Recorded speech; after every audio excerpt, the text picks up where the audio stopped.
Hi guys, today we're gonna have a look at the Abisko Dome 2 tent and how to pitch a typical dome tent.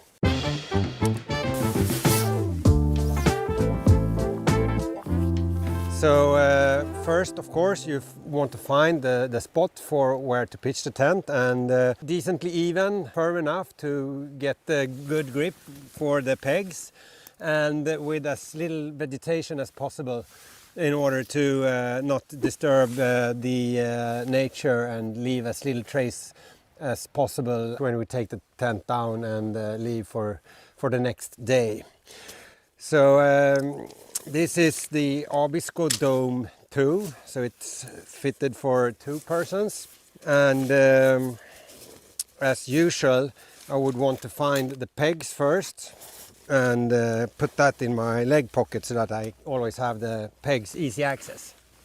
Then I go for the tent poles, and on all our dome tents the tent poles are equally long and they are the same color, so you don't have to keep them separate or put them in any particular sleeve on the tent.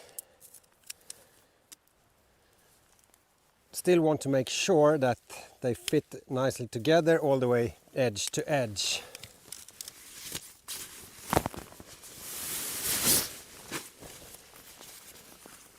So this is a Nordic pitch tent construction. The outer tent and the inner tent are tied together. Of course you can separate them, but when pitching everything together you don't have to worry to get the inner tent wet if it's raining. So the wind direction is not really relevant when you pitch a dome tent, as it is quite round and circular. If I have strong winds, I definitely want to secure the tent to the ground initially so that it doesn't blow away. Like that. So all poles are silver colored and all sleeves are silver colored also, so it's easy to start with. At the top on the dome tents they cross though, and then you need to find the same color sleeve as you came from. So here we go red to red, and here we have from silver to silver.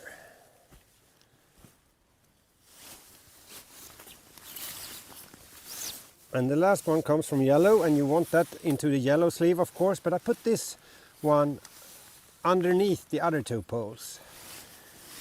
And then I go all the way and feed it to the bottom of the sleeve before I can raise the tent.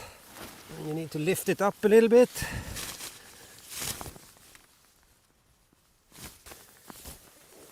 You just want to make sure that the pole is at the bottom of the sleeve before putting the tent pole into the cup.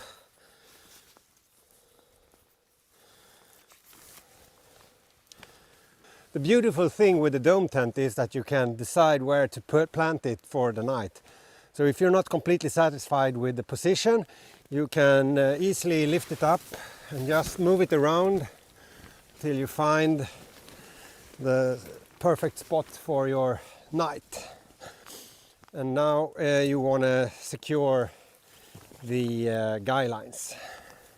Guy lines are important in order to get the right tension on the fabric of the tent, and not having the tent fabric too soft and loose, because it will flap and sound during the night, and it will also cause abrasion and wear and tear of the fabric.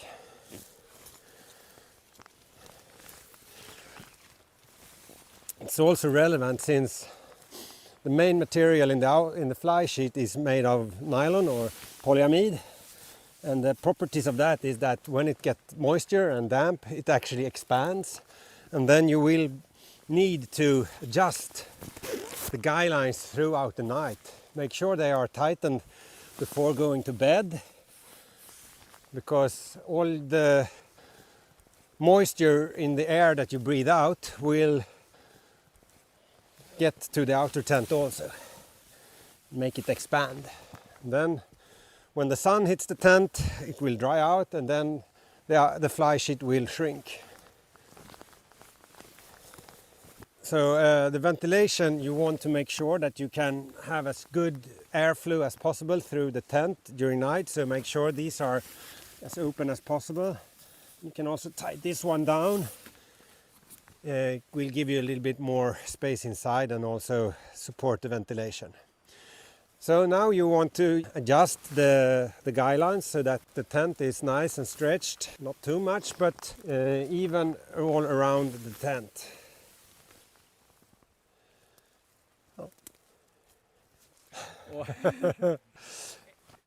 Abisko dome toe pitched, and this is typically how you'd pitch any type of dome tent, where the inner tent and outer tent are attached together in a Nordic pitch construction.